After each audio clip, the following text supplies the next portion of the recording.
En este video vamos a hablar sobre la energía nuclear, más específicamente sobre la energía nuclear utilizada como una fuente de energía alternativa a las más tradicionales que suelen utilizar combustibles fósiles no renovables como su principal fuente de energía. Entonces, para hablar sobre cómo funciona la energía nuclear, primero tenemos que explicar ciertas cosas. La primera es que, como todos bien sabemos, todo lo que podemos ver, tocar y todo lo que nos rodea está conformado por materia. A su vez, la materia se encuentra conformada por partículas y moléculas mucho más pequeñas, siendo la partícula más fundamental que mantiene las propiedades de un elemento químico el átomo. Entonces, el átomo a su vez también se encuentra conformado por partículas subatómicas más pequeñas, los electrones, protones y neutrones. Entonces, dentro de este átomo existe una energía potencial almacenada. Existe energía cinética debido al movimiento de los electrones, existe energía almacenada debido a los enlaces que existen entre los neutrones y protones en el núcleo del átomo, etc. Entonces, la energía nuclear lo que busca simplemente es una manera de liberar esa energía almacenada en los átomos y aprovecharla para el uso del hombre. Entonces, este proceso de liberación de la energía almacenada en los átomos puede ocurrir de distintas formas. Entonces, como podemos ver, el átomo se encuentra conformado por electrones, protones y neutrones.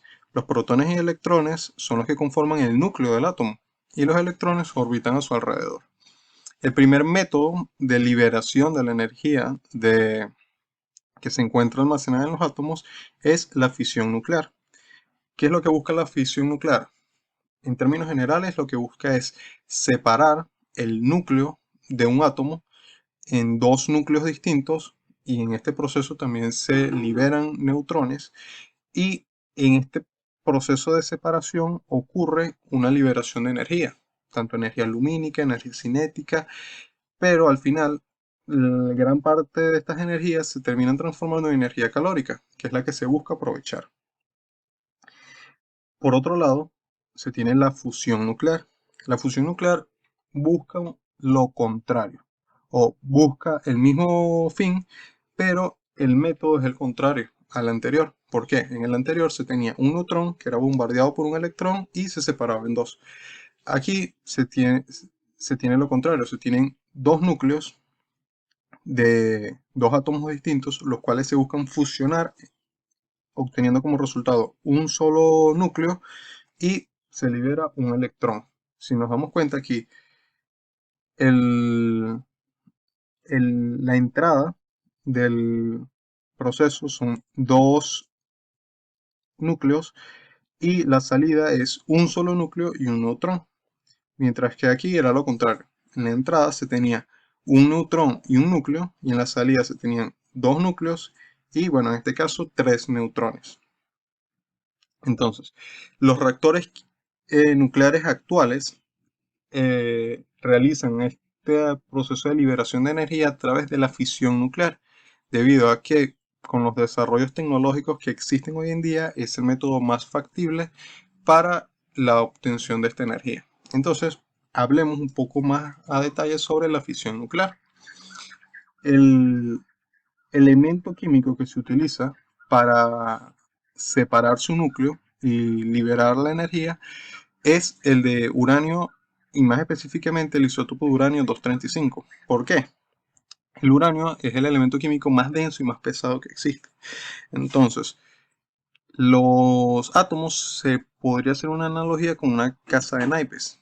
¿Por qué? Una casa de naipes, mientras más pisos tenga, mientras más naipes tenga, se vuelve más densa y más pesada. Y hay más probabilidades de que al agregar un naipe extra, todo se derrumbe. Lo mismo ocurre con el átomo. Más específico con el núcleo del átomo. El núcleo es bastante denso, pues tiene muchos neutrones y protones. Entonces, mientras más denso sea, hay más probabilidades de que al bombardearlo, al agregarle un neutrón más, el isótopo pase a tener un núcleo inestable, causando que éste se derrumbe, por decir así, se separe en dos núcleos distintos. En este caso, se separa en un núcleo de kriptón y en un núcleo de bario y se liberan 3 neutrones en el proceso. Y durante este proceso de separación ocurre una liberación de energía. Se estima que de toda la energía que se libera en este proceso de separación, aproximadamente el 85% corresponde a energía calórica, la cual es la que se busca aprovechar. Entonces, en los reactores nucleares, este proceso de fisión es una reacción en cadena. ¿Por qué? Porque si nos damos cuenta, un núcleo se bombardea con un neutrón, pero como resultado se obtienen dos núcleos distintos y se liberan tres neutrones. Y estos neutrones son libres de ir y chocar con otros núcleos del mismo isótopo de uranio, produciendo una reacción en cadena. Aquí lo podemos observar mejor. Entonces, como vemos, se tiene el isótopo de uranio, choca un neutrón con él y los tres neutrones que se liberan van y chocan con otros núcleos de isótopos de uranio, los cuales a su vez se vuelven a separar y se ocurre una reacción en cadena. Por ejemplo, en un reactor nuclear se busca que esta reacción ocurra de la manera más controlada posible, permitiendo aprovechar la energía que liberan.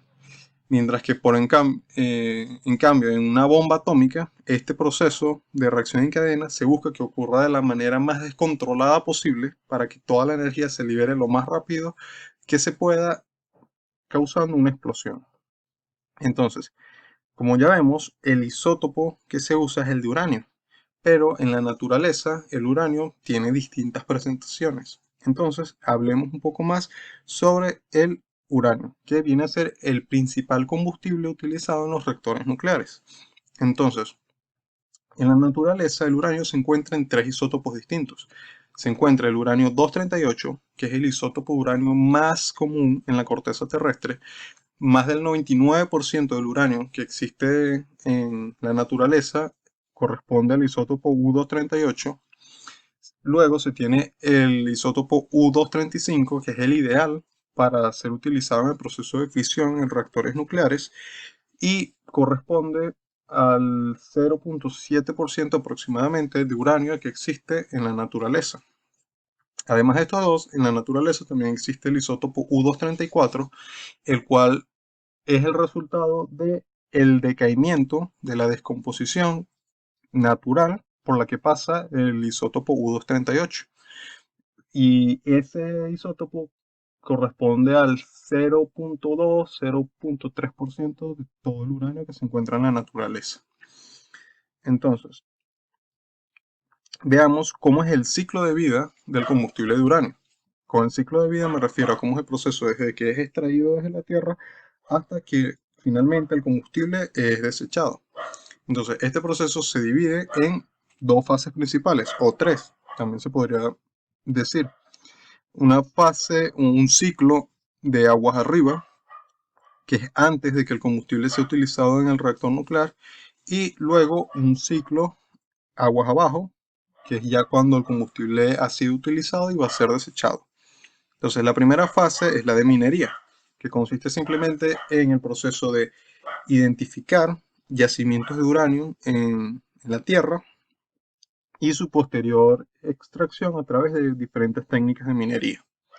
Luego se pasa por un proceso de molienda. Este proceso consiste en el triturado, pulverizado y molienda del mineral extraído desde la Tierra hasta convertirlo en un polvo bastante fino. Este polvo es normalmente llamado torta amarilla, el cual no consiste en uranio puro, sino que es un polvo, el cual, bueno, se vuelve una especie de comprimido, el cual es un óxido de uranio, el cual contiene entre un 0.05% a un 0.2% del isótopo U-235. Es decir, no es uranio puro. Entonces, luego que se obtiene esta torta amarilla, a través del proceso de molienda, se va al proceso de conversión. El proceso de conversión consiste en que a través de instalaciones especiales, el óxido de uranio, de esa torta amarilla, se convierte en hexafluoruro de uranio, el cual es un gas. y luego de que se obtiene este gas a través del proceso de conversión, se lleva al proceso de enriquecimiento.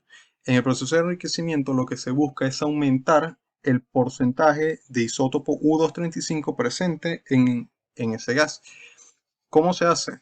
Bueno, el hexafluoruro de uranio, él contiene cierto porcentaje del isótopo U-235, del U-234 y del U-238, porque los tres se encuentran en la naturaleza. Entonces, para aumentar el porcentaje de isótopo U-235, lo que se hace es que a través de procesos químicos y físicos se extraen los átomos de los isótopos U-234 y U-238 de manera que el porcentaje de todo el uranio presente en el gas hacer que el porcentaje de U-235 aumente a través de la eliminación de los otros dos isótopos. Luego de que ya se ha aumentado el porcentaje del isótopo U-235 alrededor del 20%, el gas se enfría y se comprime hasta convertirlo en pellets sólidos bastante pequeños. De ahí se pasa al proceso de fabricación del combustible, en el cual estos pellets sólidos que fueron enriquecidos se colocan en tubos largos de metal, los cuales pasan a ser barras de combustible, los cuales posteriormente se ensamblan, obteniendo como resultado un conjunto combustible, como el que podemos ver en esta imagen.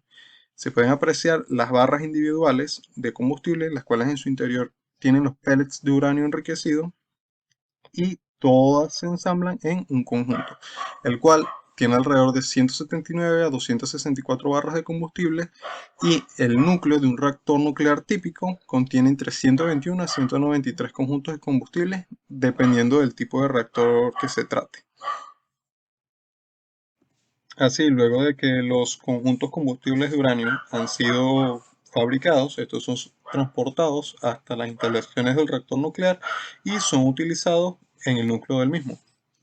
Luego de que el combustible ha pasado su vida útil dentro del núcleo del reactor, estos pasan al ciclo de aguas abajo, en el cual, luego de extraídos del núcleo del reactor, son almacenados de forma temporal hasta en unos compartimientos especiales, hasta luego ser transportados a el lugar de su desecho final.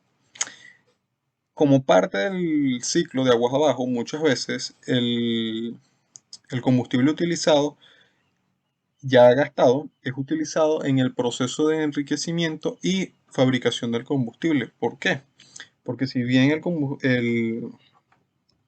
los isótopos de uranio se han vuelto muy radioactivos, sigue habiendo dentro de las barras de combustible isótopos de uranio 235, 234 y 238. Entonces, los isótopos de U-235 pueden ser utilizados para extraerse y agregárseles al hexafluoruro de uranio en el proceso de enriquecimiento, haciendo que el porcentaje de uranio U-235 aumente debido a que estás eliminando los isótopos U-234 y U-238 y a su vez estás agregando más isótopos de U-235.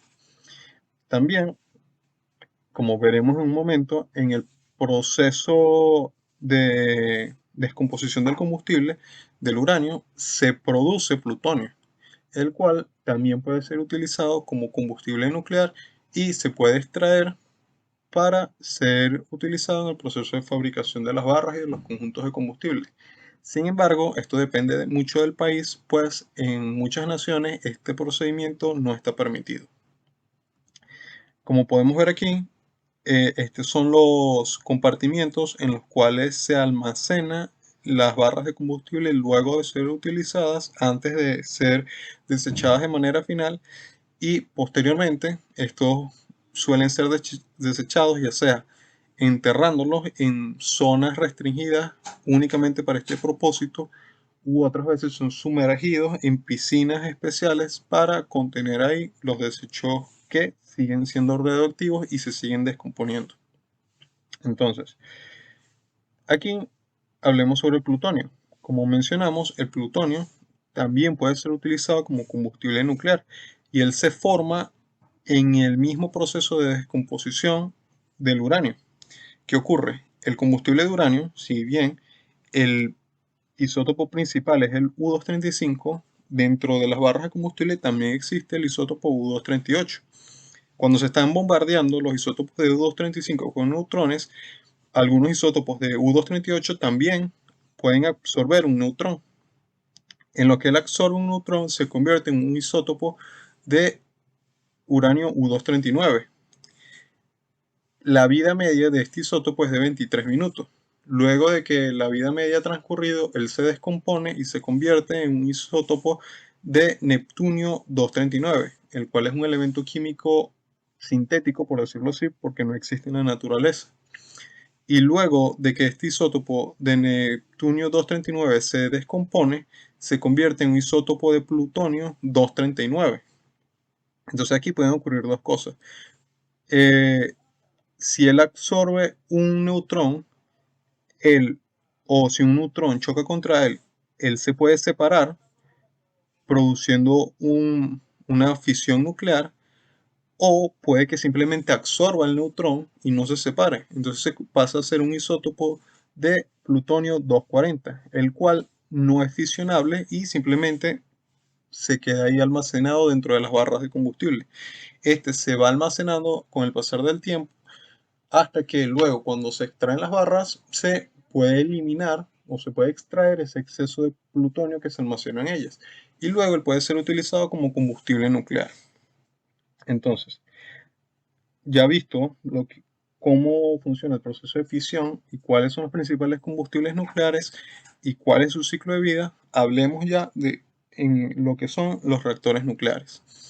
Entonces, para poder explicar bien cómo funcionan los reactores nucleares, tenemos que explicar cuáles son sus principales componentes. Eh, ellos son, de manera general, 6. El primero es el moderador, el cual es un material en el núcleo que ralentiza los neutrones, liberados por la fisión para que provoquen más fisión. En otras palabras, así como en un debate, el moderador es aquel que marca el ritmo al cual se lleva el debate. En un reactor nuclear, el moderador es el elemento que permite acelerar o desacelerar la velocidad con la que ocurre la fisión nuclear. También se tienen las barras de control, las cuales están hechas con material absorbente de neutrones como cadmio, hafnio o boro, y se insertan o extraen del núcleo para controlar la velocidad de reacción o para detenerla, de manera similar a cómo funciona el moderador. El refrigerante es simplemente un fluido que circula a través del núcleo para transferir el calor del mismo. En reactores de agua ligera, el moderador de agua también funciona como el refrigerante primario. Se tiene el recipiente o tubos de presión que por lo general son hechos de acero robusto que contienen al núcleo del reactor y el moderador y el refrigerante. Pero puede ser una serie de tubos que contienen el combustible y transportan el refrigerante a través del moderador circulante.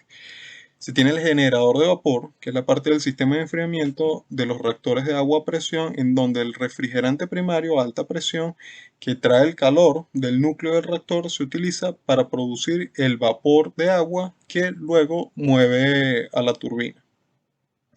Y por último se tiene el contenedor, que es la estructura alrededor del reactor y de los generadores de vapor asociados, que está diseñada para protegerlo de la intrusión exterior y para proteger a los que están fuera de los efectos de la radiación en caso de cualquier mal funcionamiento grave en el interior. Entonces, ahora hablemos de los principales tipos de reactores nucleares.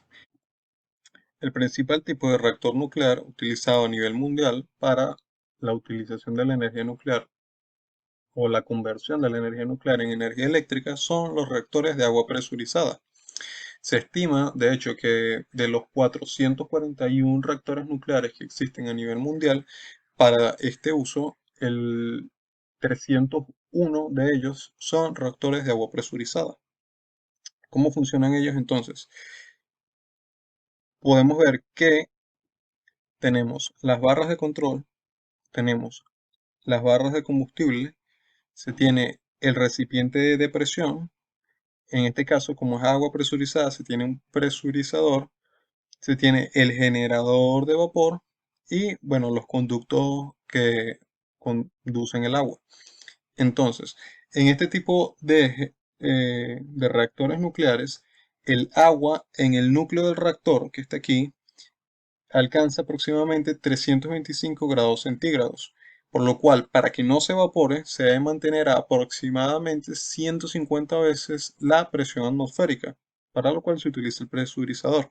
Entonces, esta agua se calienta debido al calor que se genera en las barras de combustible debido a la descomposición por la que están pasando.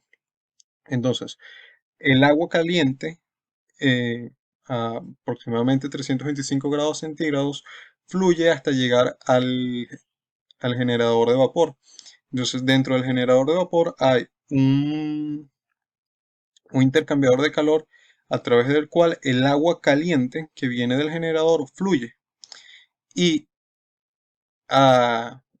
por el exterior de los tubos del intercambiador de calor fluye agua que está siendo inyectada por otro conducto y es agua que está mucho más fría. Entonces, al entrar en contacto con los tubos que conducen el agua muy caliente, el agua que está por el exterior se evapora, produciendo vapor, el cual luego es conducido hasta las turbinas que convertirán la energía calórica del vapor en movimiento. Luego de que el agua caliente se evapora dentro del intercambiador de calor, primero se evapora y luego se vuelve a condensar debido a que le transmitió su calor al agua más fría. Luego esta ya condensada nuevamente vuelve a recircular dentro del reactor nuclear, repitiéndose el proceso. Aquí de hecho podemos ver cómo es el circuito, cómo sería el circuito de una planta de generación de electricidad a través de un reactor nuclear de agua presurizada. Se tiene el reactor, el agua caliente que está básicamente recirculando en este circuito presurizado.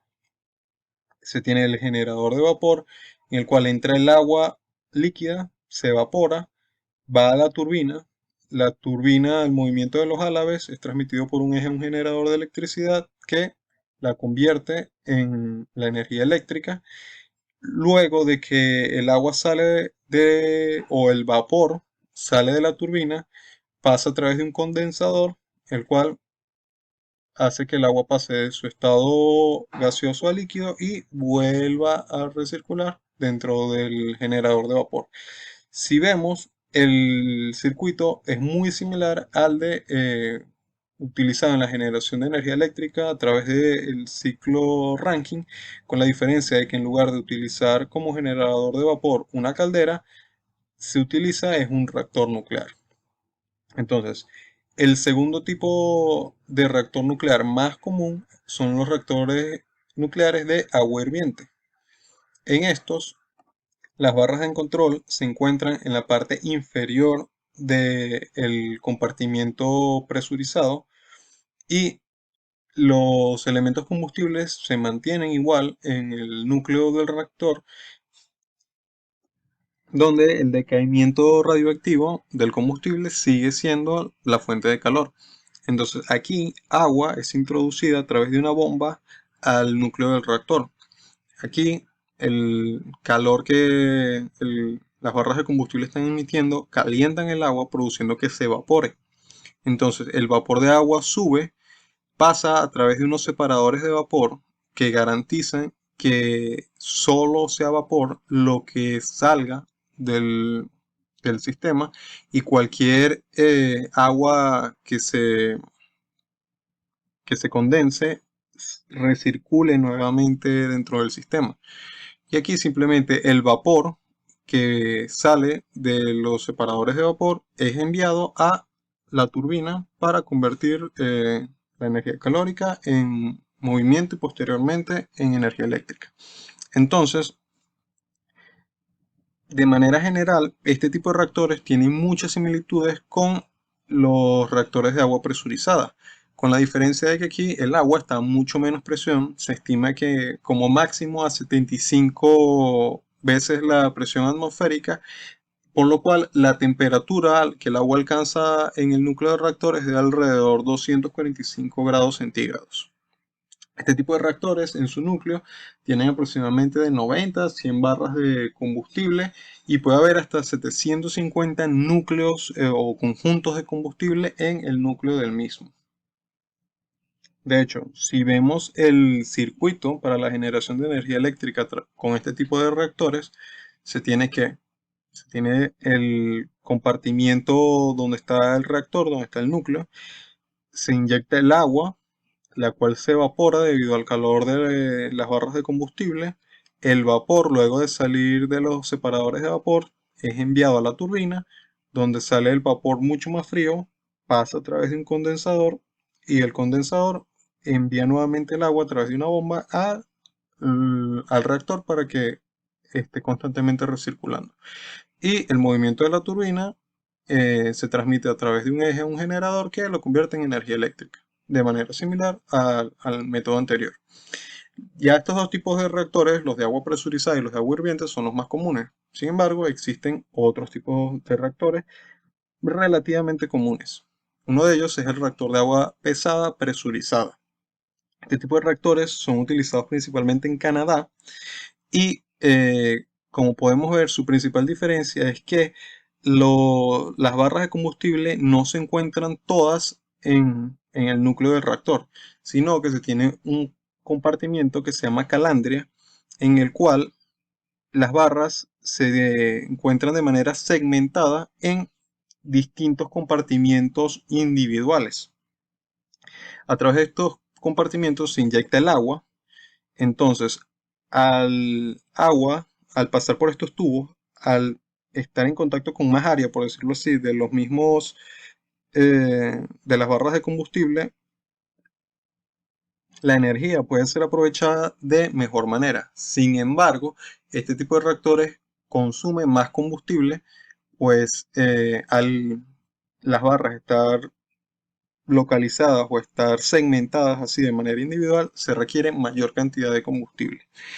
Entonces, aquí en el circuito simplemente el agua entra, eh, se divide a través de cada uno de estos conductos individuales, por decirlo así, donde tiene contacto con las barras de combustible. Aquí se calienta hasta alcanzar aproximadamente 290 grados centígrados y una presión de 100 veces la presión atmosférica, en lo que el agua caliente sale de la calandria.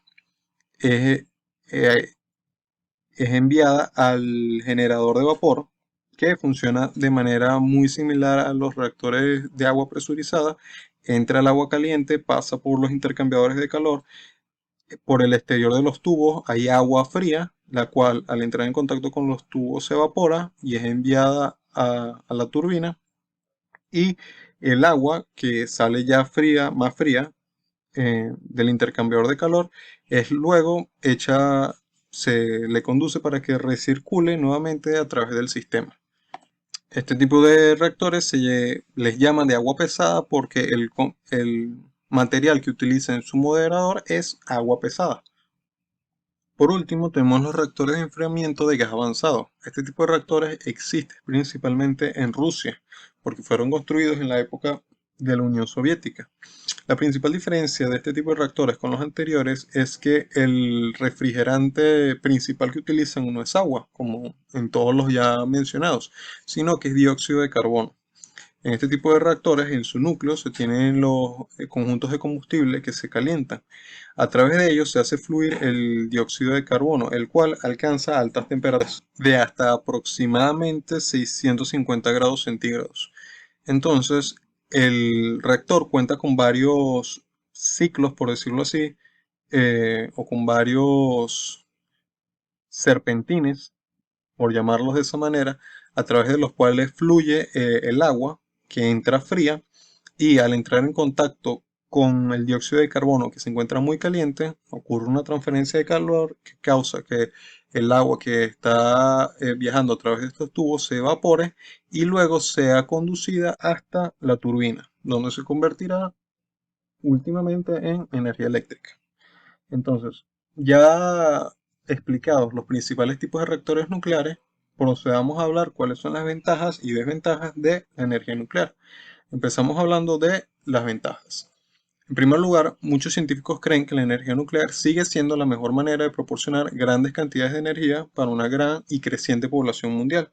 Esto es debido a que una planta de energía nuclear típica es capaz de producir mucha más energía que otras fuentes de energía alternativa. Para que un campo de paneles solares genere la misma cantidad de energía que una planta nuclear, se requeriría ocupar un espacio, un terreno demasiado grande, el cual implica muchos costos, tanto de terreno, de mantenimiento y demás, mientras que una planta nuclear, que es relativamente pequeña en comparación con otras instalaciones como son los parques eólicos o parques solares, ocupa mucho menos espacio y es capaz de producir muchísima más cantidad de energía. En segundo lugar, la energía nuclear es confiable. Eh, Esto es debido a que, en contraste con la mayoría de las otras formas de energía alternativa, la energía nuclear se puede proporcionar de forma consistente y predecible en casi cualquier parte del mundo. No depende de si está nublado o no, no depende de si el viento tiene cierta velocidad o no, no depende del estado de las mareas, no depende de si hay lluvias o no hay lluvias, ya que el combustible se tiene ahí. En tercer lugar, el suministro de combustible para la energía nucleoeléctrica es abundante. El uranio existe en toda la corteza terrestre, aunque en algunos lugares se puede extraer más fácilmente que en otros. Se estima que, si bien las reservas de uranio que se han extraído en la actualidad aguantarían unos otros 50 años, debido a que este tipo de energía no se ha explotado como otros tipos de energía, aún existen muchísimos yacimientos de uranio que no se han descubierto y se estima de que en la corteza terrestre existe suficiente cantidad de uranio para que la energía nuclear sea sustentable por varios siglos. Otra ventaja es que el precio del combustible nuclear se mantiene relativamente constante y las fuentes siguen siendo relativamente consistentes. Esto es debido a que, a diferencia de, por ejemplo, los combustibles fósiles, sus yacimientos se encuentran en todo el mundo, no como el petróleo, que son ciertos países los que tienen los mayores yacimientos, y que, debido a cualquier evento socioeconómico o político, puede hacer que los precios y la demanda de estos combustibles fluctúen. En cambio, el uranio es mucho más abundante y sus precios no están sujetos a tantos factores externos. También las plantas de energía nuclear tienen un bajo impacto sobre el medio ambiente, debido a que no producen gases invernaderos. Y por último, tenemos que las plantas de energía nuclear y la energía nuclear en general son bastante seguras, ya que, a pesar de que lo que la cultura popular nos haga creer, la energía nuclear es una de las fuentes de energía alternativa y fuentes de energía en general más seguras que hay, produciendo solo 0.07 muertes por cada teravatio hora de energía producida. En contraste, lo que son los combustibles fósiles producen 32.72 y 24.64 muertes por teravatio hora de energía producida. Entonces, ahora veamos lo que son las desventajas de la energía nuclear. El primero es que sigue existiendo la posibilidad de que ocurra un accidente catastrófico. Si bien en la historia han ocurrido principalmente tres grandes catástrofes relacionadas a la energía nuclear, que fueron los de Three Mile Island en Estados Unidos, el famoso Chernobyl en la década de los 80 y, más recientemente, la catástrofe en la planta nuclear de Fukushima. Sigue existiendo esa posibilidad que, debido a un error humano o alguna falla en la tecnología utilizada, puede ocurrir una de estas catástrofes, que, si bien el número de muertes que producen no es tan grande, las repercusiones que tienen sobre el medio ambiente y las comunidades donde ocurren pueden durar décadas, incluso siglos, antes de poder volver a su estado natural. La segunda desventaja es la producción de desechos radioactivos, ya que luego que los conjuntos de combustible son extraídos del reactor, estos siguen siendo radioactivos y se siguen descomponiendo, y no hay manera de destruirlos. Entonces, su almacenamiento implica que tiene que estar en lugares muy aislados, no puede estar en contacto con el medio ambiente, Entonces, este es uno de los principales desafíos que afronta la energía nuclear y que aún no se ha podido resolver. Y por último, es el terrorismo y la proliferación nuclear. Con tan solo alrededor de 10 kilos de uranio o 25 kilos de plutonio se puede hacer una bomba nuclear. Y las cantidades de estos elementos que se utilizan en los reactores nucleares son mucho mayores. Entonces siempre existe el miedo de que algún grupo terrorista quiera atentar contra alguna planta nuclear buscando causar una catástrofe, o que ciertos gobiernos quieran fomentar planes de energía nuclear con los propósitos secundarios de en realidad utilizar esa tecnología para desarrollar armas nucleares, lo cual en el mundo actual sigue siendo un riesgo que muchas naciones no quieren correr. Entonces, hablemos de lo que ha sido la energía nuclear en Venezuela. De hecho, en el año 1960 se inauguró lo que fue el reactor nuclear RB-1, el cual fue hecho en las instalaciones del Instituto Venezolano de Investigaciones Científicas, el cual se construyó como parte de un convenio que realizó el gobierno de Venezuela con el de Estados Unidos, como parte del programa Átomos por la Paz. Y dicho reactor tenía como propósito no la generación de energía eléctrica, sino ser utilizado como parte de investigaciones científicas. Utilizaba uranio enriquecido al 20%, pero paralizó sus actividades en el año 1993. A partir de ahí comenzó a ser utilizado pasó a ser llamado reactor RB-1. Hoy en día es conocido como planta de esterilización por rayos gamma PGAMA, y en es utilizado para la esterilización más que todo de equipos médicos y la realización de ciertas investigaciones científicas. En el año 2010, Venezuela había llegado a un acuerdo con Rusia para la construcción de dos reactores nucleares a manera de prototipo aquí en Venezuela. Pero luego de la tragedia en Fukushima en el año 2011, todos los planes de desarrollo de energía nuclear aquí en Venezuela se paralizaron. Y hasta la fecha de hoy no ha existido nuevas iniciativas para el desarrollo de energía nuclear en el país. Es así como entonces se puede decir que en toda su historia Venezuela nunca ha utilizado la energía nuclear para la producción de energía eléctrica. Se ha limitado solamente a ciertas investigaciones científicas y aquí, como mencionamos, a la esterilización de ciertos tipos de equipos.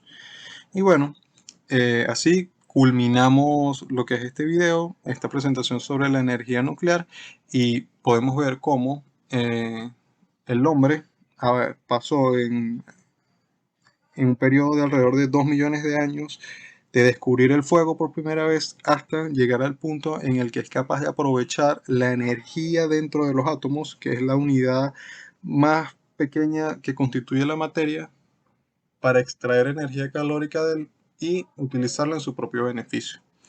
En los años venideros se siguen desarrollando nuevas tecnologías en el área de energía nuclear y se espera que en las próximas décadas, probablemente para el año 2050, se logren tener avances significativos en el área de la energía nuclear que permitan hacerlo una fuente de energía alternativa mucho más sustentable y que rompa con los paradigmas y